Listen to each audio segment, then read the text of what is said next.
In 2020, an instrument sitting 14 billion miles from Earth recorded something that, according to the physics scientists thought they understood,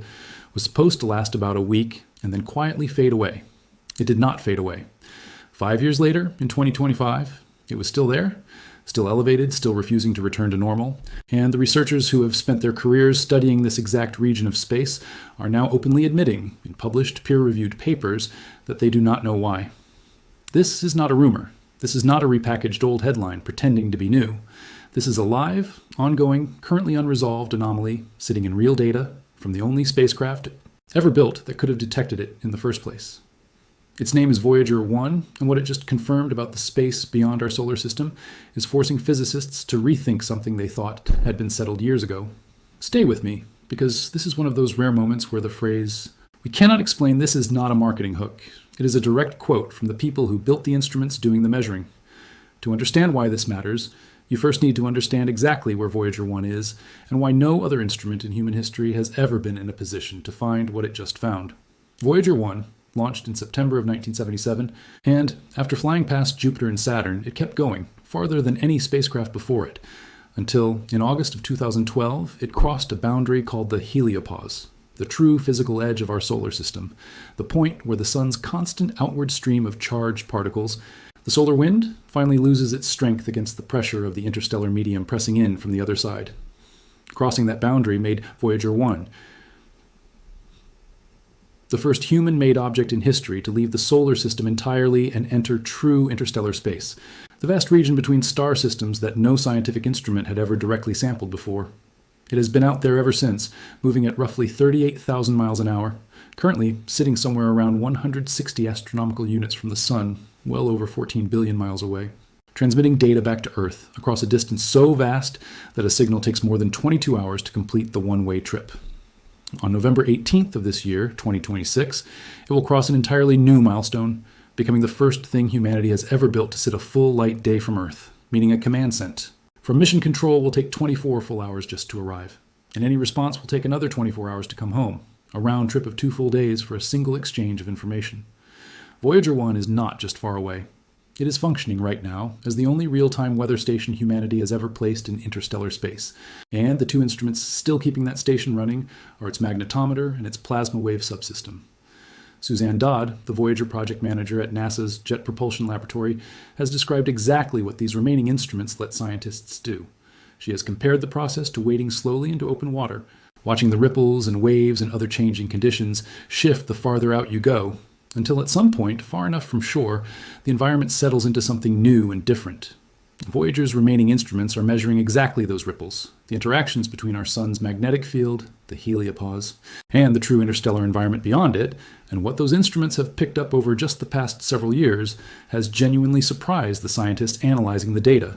Here's the discovery, laid out as plainly and accurately as the actual published research describes it. In the year 2020, Voyager 1's magnetometer detected something researchers now refer to simply as the magnetic hump, a sudden, sharp jump in the local strength of the interstellar magnetic field, rising by roughly 35% in the span of only about 8 days, alongside a nearly identical jump in the density of protons in that same region of space. Sudden jumps like this had actually been observed before, on smaller scales, in earlier years of Voyager 1's interstellar journey, and in those earlier cases, the field strength always eventually relaxed back down to its prior baseline level within a year or two. Exactly the kind of behavior existing models of plasma physics would predict following a temporary disturbance, something like a pressure wave passing through the interstellar medium, briefly compressing it before it springs back to its original state. The 2020 hump did not behave that way. The magnetic field strength continued rising for more than a year after the initial jump, eventually reaching a peak around the middle of 2021. And then it began to decline, appearing at first to be settling back down the way previous disturbances had.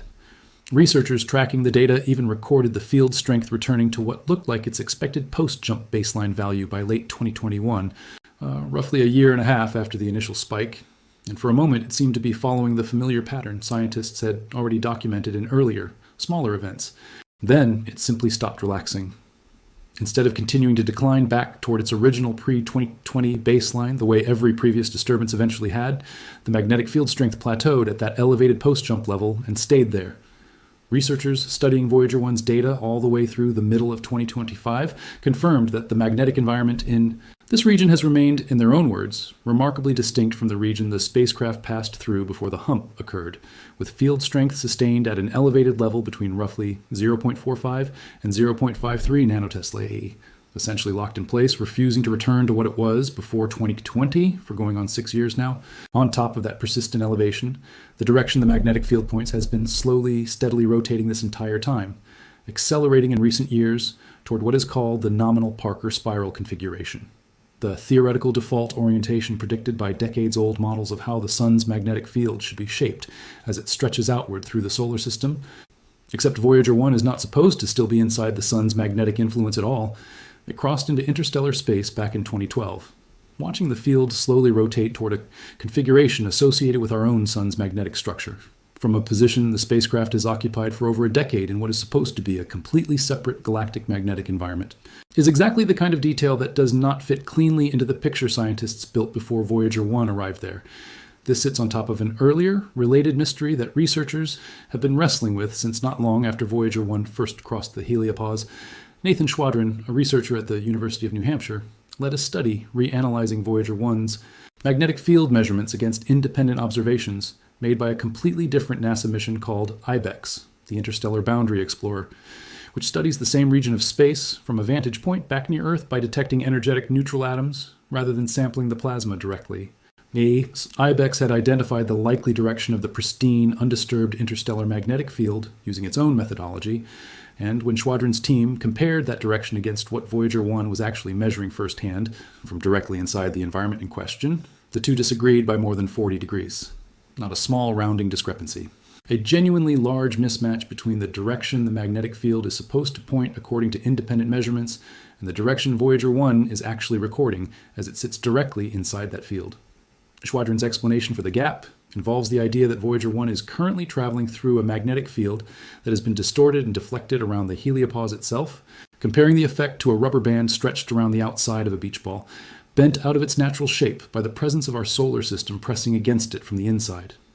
That is a genuinely elegant explanation for part of the mystery, but it is also by its very nature an admission that the pristine, undisturbed interstellar magnetic field, the one existing theory predicted we would find once we got far enough away from the sun's influence, is still not what Voyager 1 is actually measuring, even after more than a decade spent supposedly outside the solar system's reach entirely.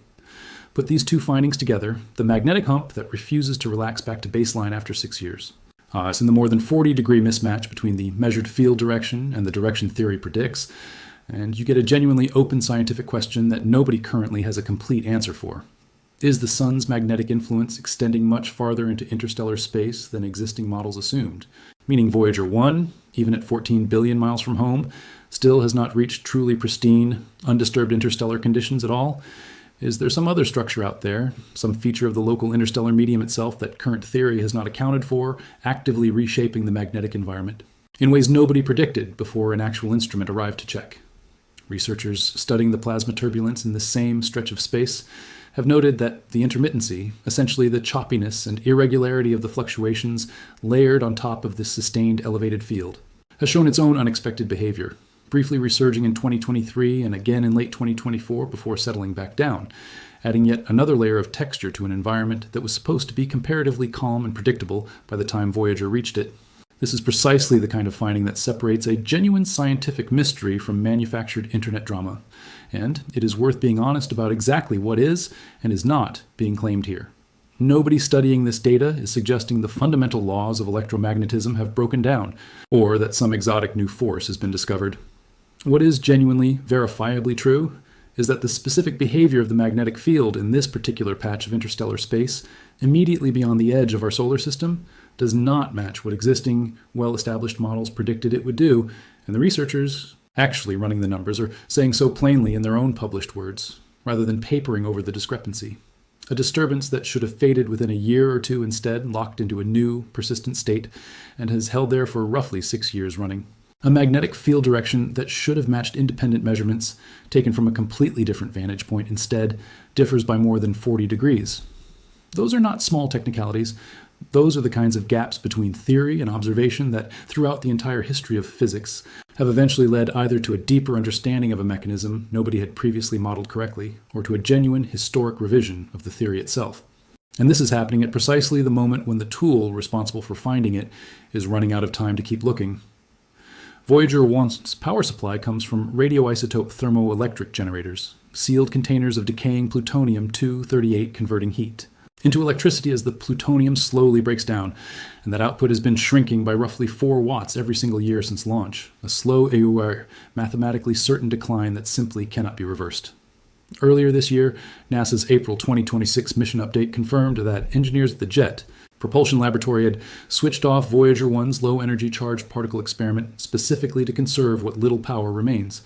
One more instrument added to a growing list of systems permanently shut down over the years in order to stretch the mission as far as it can possibly go. Suzanne Dodd has been candid about what remains achievable from here, but she has expressed confidence that at least one of the 2 Voyager spacecraft can likely keep operating for another 2 to 5 years, while being equally direct that the process of keeping these unprecedented missions alive gets measurably harder with every year that passes. The team's current priority, as Dodd has described it, is keeping the magnetometer and the plasma wave subsystem running on both spacecraft for as long as physically possible, precisely because those are the 2 instruments capable of continuing to build out this real-time map of exactly the kind of unexplained magnetic behavior currently under discussion. There's also, right now, a genuinely ambitious effort underway to buy these instruments more time than the raw power math alone would allow. Engineers at the Jet Propulsion Laboratory have been testing an experimental power reconfiguration procedure, nicknamed internally the Big Bang, an all-at-once restructuring of how electricity gets distributed across each spacecraft's remaining systems. Designed to squeeze extra operational years out of a supply that would otherwise simply continue its steady, irreversible decline. Because any transition between power configurations risks briefly triggering a spacecraft's automated fault protection systems, engineers tested the procedure first on Voyager 2, which currently carries a slightly larger power margin, before considering an attempt on Voyager 1 itself later this year. If it works, it does not just buy time for the mission broadly, it specifically buys more time for the exact instruments currently in the middle of documenting this unresolved magnetic anomaly, instruments that, once switched off, cannot simply be turned back on. So here's where this actually leaves us, honestly, in the middle of 2026. Voyager 1 has, over the past 6 years, recorded a magnetic environment in interstellar space that refuses to behave the way established models said it should, staying elevated far longer than any comparable event before it, while also confirming an earlier, separate discrepancy showing the field's actual direction differs by more than 40 degrees from what independent measurements predicted it should be. These are not manufactured claims, stitched together from decades-old footage or misattributed viral clips. These are live, current, ongoing findings, published in peer-reviewed journals as recently as this year, from scientists who are explicitly telling the public that the picture out there does not yet add up. Whether the eventual explanation turns out to be a deeper understanding of how far our sun's magnetic influence genuinely extends into the surrounding galaxy, or something entirely new about the structure of the local interstellar medium that no model built from Earth ever anticipated, remains an open question. And it is an open question being actively worked on, right now, using data streaming in from a machine built using technology that predates the personal computer, running on less power than a household light bulb, 14 billion miles from where you are sitting. That is what makes this different from a manufactured internet mystery. Nobody had to exaggerate anything to make this compelling. The actual scientists, in their actual published papers, are using words like remarkably distinct and more than 40 degrees off, describing a genuine Zasir unresolved gap between prediction and reality sitting in a region of space that only one aging, dying, endlessly resilient spacecraft has ever been in a position to measure directly. And every year that Voyager 1 keeps transmitting, using instruments that are running out of power a little more with each passing year,